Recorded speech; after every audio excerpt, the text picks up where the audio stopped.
Okay, so today's demo I'm going to try to keep relatively quick here. So I'm going to show how to color a model and texture it in ZBrush. So I have this model right here in Maya, which you can see is UV'd right here. And so if you want to bring a UV'd model from Maya into ZBrush, you go in Maya, you go to File, and then look for Export Selection right here. I'm going to save this onto my desktop, and I'm going to save it as an OBJ. So you see here under the options, OBJ export is good right there. And I will call this online head demo and export. And then here in ZBrush, I'm going to make a new document. So I just go to document, new document. There was kind of some leftover project right there. And under the tool menu, which should be out to the right, go to import. And import's the way you bring in an OBJ here. So I found on my desktop, I have my online head demo. I'm going to open that. And fingers crossed here, I'm going to drag it and then press edit. So I just dragged on and I held shift to keep it upright and I press edit. You can see that the model's way up at the top. So you can press F or this button right here to frame it. And you can see we have the model here. So that's how you kind of bring in a model. And it's super important that the model is UV'd for this process. This process will not work unless it's UV'd here. So we have the model, and what I'm going to do is I'm going to go ahead and click material. My computer's a little weird and it's a little slow, so I'm just going to go ahead and click material, and you can see it's thinking about it, so that helps open it up. So hopefully this will kind of go more quickly here down the road. Okay, so texturing. The idea with ZBrush and texturing is the amount of resolution when you're coloring your model is directly correlated to the resolution of your model. So if I press Shift and F, so Shift and F, it gives me a wireframe mode here. You can also get the wireframe by going to Transform and this button right here, Poly F. And so right now, if I were to apply color to this model, each of these faces would be the equivalent of a pixel. So it's in our best interest here to just kind of add geometry to this to get it a higher resolution, so that when we paint, it'll kind of come in at a higher resolution. So under the Geometry tab, just go to Divide, and I'll divide this twice. You know, you can kind of feel that out a little bit. And so I'm at subdivision 3 right now. And so to start coloring this, if I go down here to the bottom left and I change the color, you see how it changes the color for the whole model right there. And so there's a step we need to do to kind of get this thing activated. So I'm just going to get this to like a little bit of an off red here.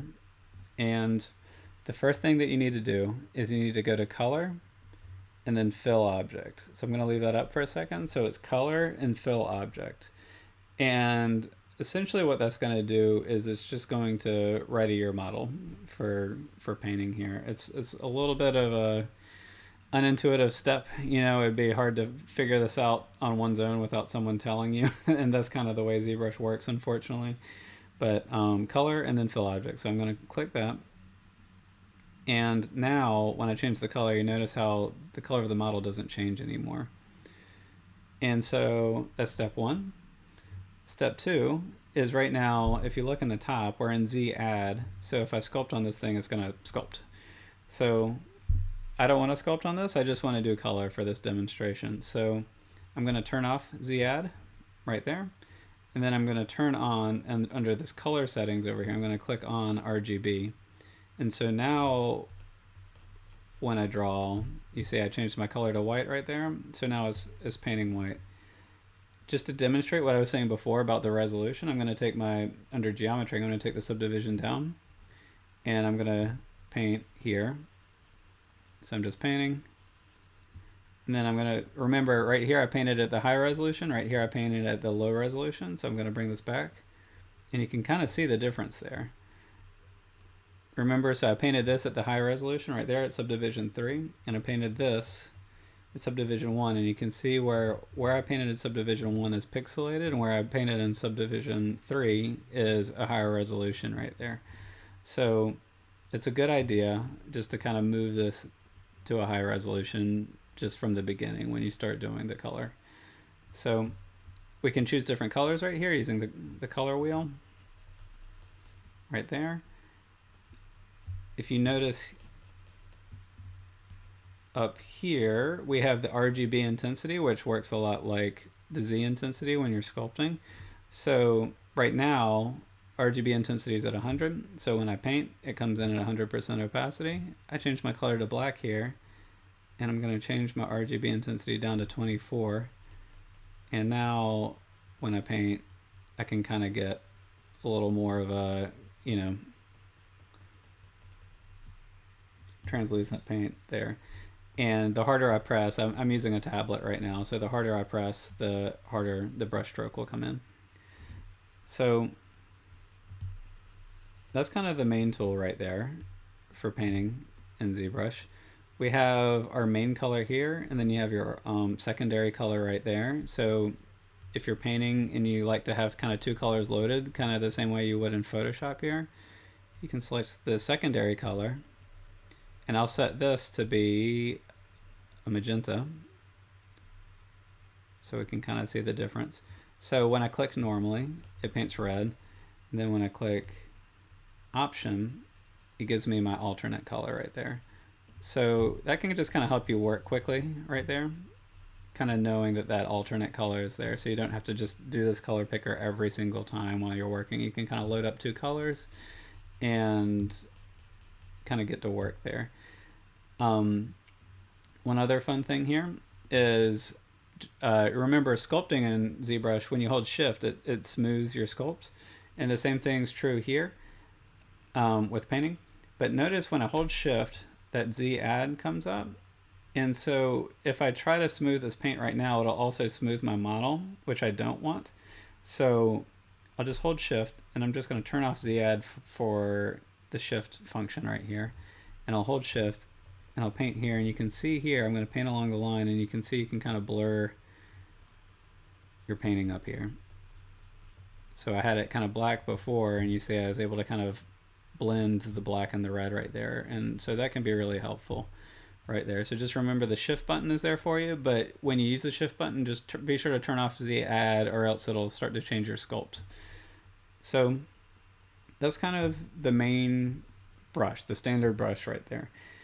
So right here with this box right here, if I click on that, I've been using just the dots, which is the standard approach. There's also color spray. So I clicked color spray, and by the way, I'm navigating this model right now, or I'm moving the camera around. I'm pressing option and doing a right click right here. So option right click pans. If you click out here, you rotate, and then if you press command and right click, you'll zoom in and out. And remember that you have F to frame things up, and those controls are also down here. So moving along here, so I have color spray. So let me show color spray real quick. So the RGB intensity is at 24, so keep that in mind. So I'm going to paint, and it kind of comes in like that. I'll press edit undo and do it a little more subtle. So the color spray can be really good if you want to just, you know, in this case I'm just blushing the cheeks a little bit here. And when I paint, I kind of tend to work in layers a little bit, so I try to think anatomically about the model, like which areas for the first base color, I'll kind of think about which areas of the head have the most blood close to the surface, and so that would typically be the lips, the nose, and the cheeks and the ears here, mostly. So you might want those to be like a deeper red, and then more of like a slightly subtler red for the other areas. And then when you go to paint in your next color, let's see, That's a little too pale. For more of a skin, you know, for the next layer of the skin, you can kind of start to paint that in. And just kind of keep a light touch as you're painting. And something I like about Mudbox is I can just paint in actual layers. Where in Zbrush it's a little trickier to do that, and you just have to rely on your eye here while you paint. But you can see, I mean, this is still really rough, but you can see how this might start to come in here. So that's the color spray right there. And so that and the dots, which is the standard, is pretty similar here. So moving forward here with this, we can also do projection painting like we do in Mudbox. I think Mudbox is a little better at this, but I'll show you how to do it here.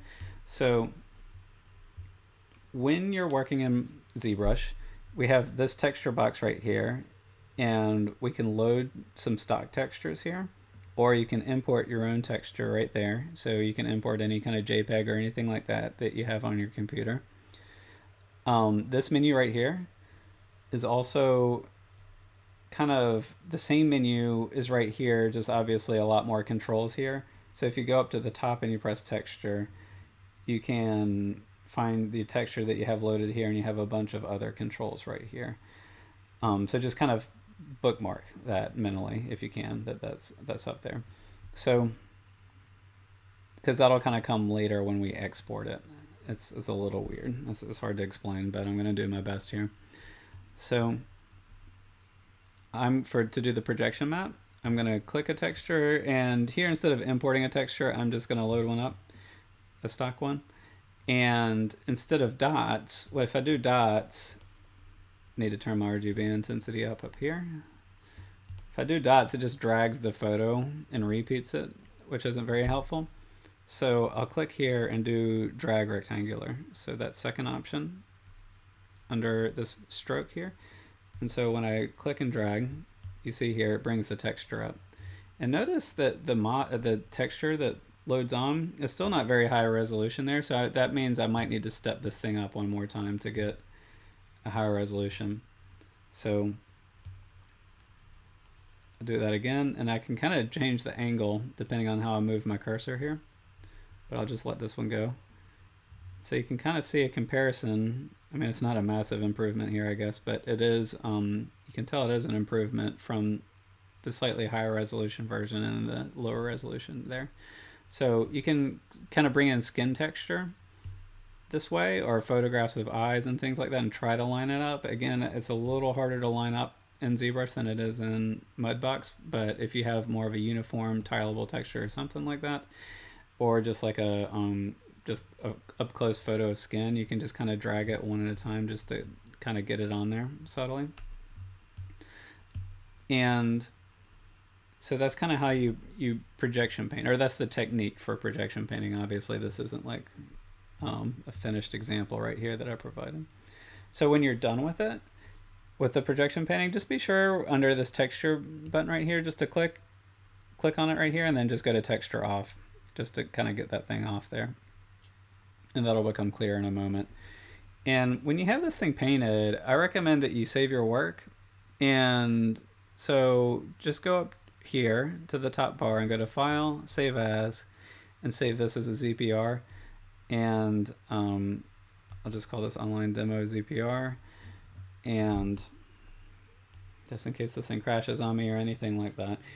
And the ZPRs are a comprehensive save, so the texture that we're doing, all that stuff is going to carry over. So when you're working, just kind of do that. And at this stage of the model, before we export this texture, it's good to save it here.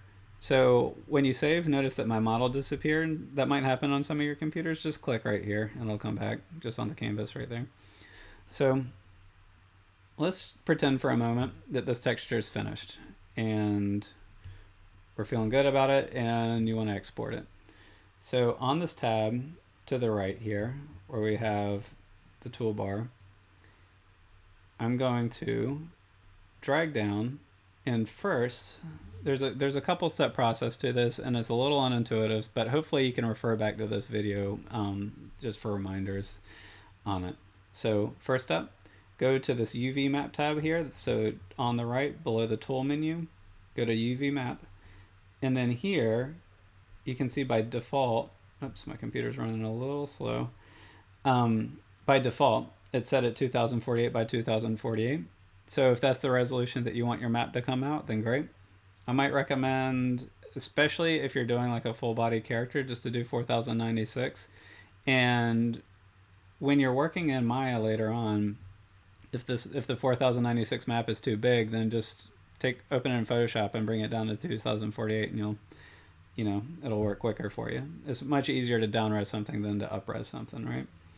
So UV map, just choose between these 4 options right here. You could also take it up to 8K if you wanted to. And so that's ready. And so exporting the texture map is a little weird. So we've been texturing like right onto the model's faces right now. And the model is UV'd, so that's good. But I need to go to the texture map tab, which is directly underneath the UV map tab under the tool menu right here. And under the texture map tab, there's this little create button. So press create, and we're going to do new from polypaint. So what we've been doing is called poly painting, at least in Zbrush's terms. So we're going to make a new texture map out of that polypaint right there. So just click this and give it a second. And you can see here that it loaded the texture right there of the UV map. And so that's good. We kind of got this going and the model didn't change. It looks good. So now we just need to export it. So to export this, you need to export out of this top texture menu right here. I know it's a little confusing because we have the texture map menu down here. We got texture right here and we got texture up here. There's a lot of texturing options. But we need to export it out of this menu right here at the top. So texture, and you see that's blank right now. So no cause for alarm. That's normal if that's blank. We need to do a step to get that to load up. And ZBrush is auto saving right now, which is not great timing. So remember that texture map is where we're going to export it. And so we need to load this texture map from here to up there. And so to do that, you have to press clone texture right here, which is right underneath new texture here, or sorry, texture on. So click clone texture. So I click that button. You notice, did you see here on the texture map, it jumped into there. So now it's loaded in. So one last really fun thing that ZBrush does for us here is this UV map is upside down from the actual UV map. So either you'll need to flip it vertically in Photoshop after you export it, or just really quickly, there's this button that'll take care of it. So if you just go down to under texture and then you do flip vertical right here. So just that flip vertical button that's right here under the texture menu. And you see that flips it to the correct orientation right there. And now it's finally ready to export. So I'll just go right up here to export, all under this texture menu right here. So to export right there. And you can save it as a JPEG, PSD, PNG, TIFF. All those are okay. It just kind of depends on your taste here. I'll do PSD and get rid of that JPEG end there. So I'll press, I chose PSD, but you can choose whatever option you like, and then press save. And hopefully that went through. So here, so you see I saved it on my desktop. I'll press spacebar just to kind of preview it, and you can see this texture map is ready to go. And if I just if I put this texture back into my model in Maya, it would load up and look correct there. So one last thing I want to show here is, let's say that you went through the steps of, oops, my computer's slowing way down. Come on. Let's say that you exported the texture. Yeah, my computer might need a restart here.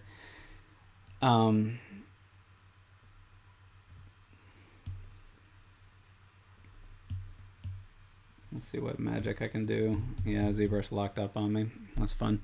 So this is a good example of why it's important to save your work while you're going here, because Zbrush will crash on you. But in this step right here, oh, it might be coming back. I got the wheel. That could be good. If I tried to paint on this model, now that I have the texture map loaded right there, it wouldn't do anything when I painted. So what you need to do is, okay, so I'm just gonna close ZBrush. Okay, so here, I have the texture loaded on there, and let me just check my settings real quick. And let's just say I try to paint on this thing. You see how nothing's happening right here, but I have RGB on and all that stuff. So all you need to do to make it so that you can paint on this thing again, if you decide to revisit your map here after you've exported it, is just click on the texture map here, and then just go to texture off right there. And you see here, I just went to texture off, and now the model didn't change at all. And so now I can paint it on it again, and it's ready to edit. So that's really the only step. Sorry that took so long to get to that. But if you've exported your texture map and it's showing up right there and it's not letting you paint anymore, you just need to click right here, then go to texture off, and then make sure all your settings are right up here, and it should at that point let you start painting again on your model. So that is how to paint in ZBrush.